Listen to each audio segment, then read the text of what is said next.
Hello friends, வணக்கம். Welcome back to my channel. இன்றைக்கி நம்ம சேனலில் கர்ப்ப காலத்தில் நல்லா தூக்கம் வர்றதுக்கு அருமையான 6 வழிகளை சொல்ல போகிறேங்க.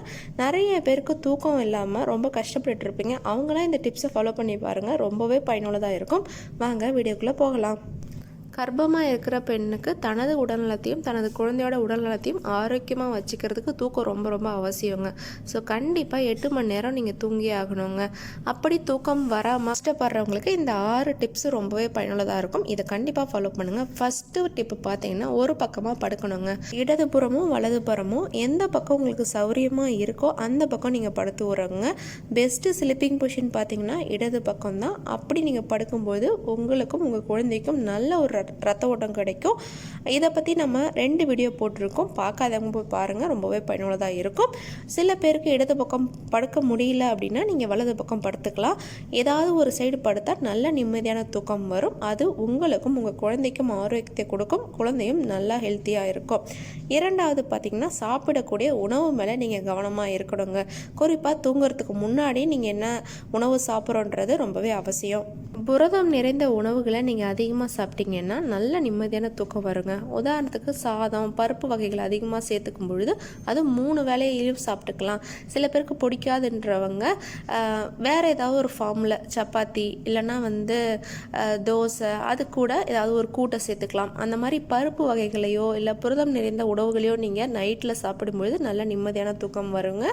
அதே மாதிரி நிறையா நீங்கள் சாப்பிடக்கூடாது. ஒரு 3 வேளைன்றதுக்கு பதிலாக 6 வேளையாக நீங்கள் பிரித்து நீங்கள் கொஞ்சம் கொஞ்சமாக சாப்பிடும் பொழுது உங்களுக்கும் வெயிட் போடாது. அதே சமயத்தில் உங்களுக்கும் குழந்தைக்கும் தேவையான சத்துக்கள் கிடைக்கும். 3வது பார்த்திங்கன்னா உடற்பயிற்சிங்க. உடற்பயிற்சி தினமும் செய்யணுங்க. இப்படி செய்கிறதுனால உங்களுக்கும் நிம்மதியான தூக்கம் வரும். அதே சமயத்தில் ரத்த ஓட்டம் அதிகரித்து தசைகளை நல்லா ஸ்ட்ராங்காகும். அதே மாதிரி நார்மல் டெலிவரிக்கு ரொம்பவே உதவி செய்யுங்க. இந்த மாதிரி நீங்கள் எக்ஸசைஸ் பண்ணும்போது நீங்களும் குழந்தையும் ரொம்ப ஆரோக்கியமாக இருக்கும். குழந்தையோட மூளை வளர்ச்சிக்கு இது ரொம்பவே நல்லது. வாக்கிங் பார்த்தீங்கன்னா 4 மாதத்துலேருந்தே நீங்கள் ஒரு 20 நிமிஷம் மட்டும் நடக்கலாம்.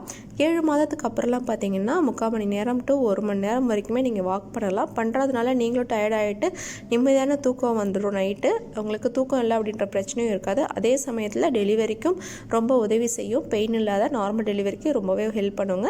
ஸோ நல்லா எக்ஸசைஸ் பண்ணுங்கள், வாக்கிங் போங்க. 4வது பார்த்தீங்கன்னா குளியலுங்க.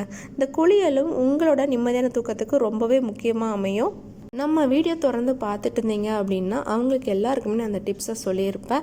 தூங்க போகிறதுக்கு முன்னாடி ஒரு 1 ஹவருக்கு முன்னாடியே நீங்கள் குளிச்சிடணும். குளிக்கிறப்போ எல்லாம் சூடான நீரில் குளிங்க. அதே மாதிரி ஆயில் அப்ளை பண்ணுங்கள் வயிற்று பகுதிகளில். அப்போ அந்த ஸ்ட்ரெச் மார்க்லாம் அதிகமாக இருக்காது. அதே மாதிரி நம்மளோட இடுப்பு தசைகளை நல்லா லூஸ் ஆக்கி நார்மல் டெலிவரிக்கு ரொம்ப உதவி செய்யும். எண்ணெய் மசாஜ் பண்ணிவிட்டு ஒரு 10 நிமிஷம் கழிச்சு நீங்கள் குளிக்கும்போது இல்லை சூடான நீரில் குளிக்கும்பொழுது அது உங்களுக்கு நிம்மதியான தூக்கத்தை கொடுக்கும். ரத்த ஓட்டத்தை நல்லா சீராக்கும். அதே சமயத்தில் சுகப்பிரசவத்துக்கும் தசைகளை நல்லா லூஸாக உதவி செய்யுங்க. இந்த காரணத்தால் குளியல் ரொம்பவே அவசியம். இதை நீங்கள் ஃபாலோ பண்ணிங்கன்னா நல்ல தூக்கம் வருங்க. 5வது பார்த்திங்கன்னா, நல்ல தூக்கத்துக்கு இந்த ப்ரெக்னன்சி தலையணை பில்லோ அப்படின்னு விற்குங்க. ஷேப்பில் இருக்கும். அதை கரெக்டாக நம்ம வாகுக்கு ஏற்ற மாதிரி நம்மளால் வச்சு தூங்க முடியும். அந்த மாதிரி நீங்கள் வாங்கி பயன்படுத்திங்கன்னா நல்ல நிம்மதியான தூக்கம் வருங்க. நிறைய பேருக்கு தூக்கம் வராமல் பிரச்சனை இருந்துச்சு அப்படின்னா நீங்கள் இதை ட்ரை பண்ணி பார்க்கலாம். நல்லா சௌகரியமாக தலைப்பகுதியிலேருந்து நம்மளோட முட்டி பகுதி வரைக்குமே அந்த தலையணியை நீங்கள் வைக்க முடியும். ட்ரை பண்ணி பாருங்கள். நிறையா ஆன்லைன் ஷாப்பிங்லாமே இது கிடைக்கிது, நீங்கள் வாங்கி பயன்படுத்துங்க. 6வது பார்த்திங்கன்னா நேரம்ங்க.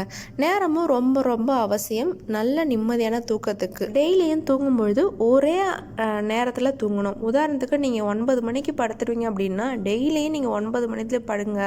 அப்போ தான் நல்ல நிம்மதியான தூக்கம் வரும். நீங்கள் ஒரு நாளைக்கு 7 மணிக்கு ஒரு நாளைக்கு 11 மணிக்கு அப்படிலாம் படக்கூடாது. ஃபஸ்ட்டு பழக ரொம்ப கஷ்டமாக இருக்கும். ஆனால் ஒரு வாரம் இல்லை 2 வாரத்தில் நீங்கள் பழகிடுச்சு அப்படின்னா உங்கள் உடல் அதுக்கு ஏற்ற மாதிரியே செட் ஆகிடும். உங்களுக்கு போய் படுத்த உடனே நல்ல நிம்மதியான தூக்கம் வரும். டெய்லியும் 9 மணினா நீங்கள் 9 மணிக்கே போய் படுத்து ட்ரை பண்ணுங்கள் தூங்குறதுக்கு. அப்போ நல்ல நிம்மதியான தூக்கம் வரும். ஓகே ஃப்ரெண்ட்ஸ், இந்த 6 டிப்ஸை நீங்கள் ஃபாலோ பண்ணி பாருங்கள். ரொம்பவே பயனுள்ளதாக இருக்கும். கண்டிப்பாக இது உங்களுக்கு ஹெல்ப் பண்ணும். ஏன் அப்படின்னா இதை ஆராய்ச்சி பண்ணி தான் அதை கண்டுபிடிச்சிருக்காங்க. ஸோ ட்ரை பண்ணி பாருங்கள், நிம்மதியான தூக்கத்தை பெறுங்க. வேறு ஒரு யூஸ்ஃபுல்லான வீடியோட மீண்டும் சந்திக்கிறேன். பாய், தேங்க்யூ. நம்ம சேனல் பிடிச்சிருந்தா லைக் பண்ணுங்கள், ஷேர் பண்ணுங்கள், மறக்காமல் சப்ஸ்கிரைப் பண்ணுங்கள். பாய்.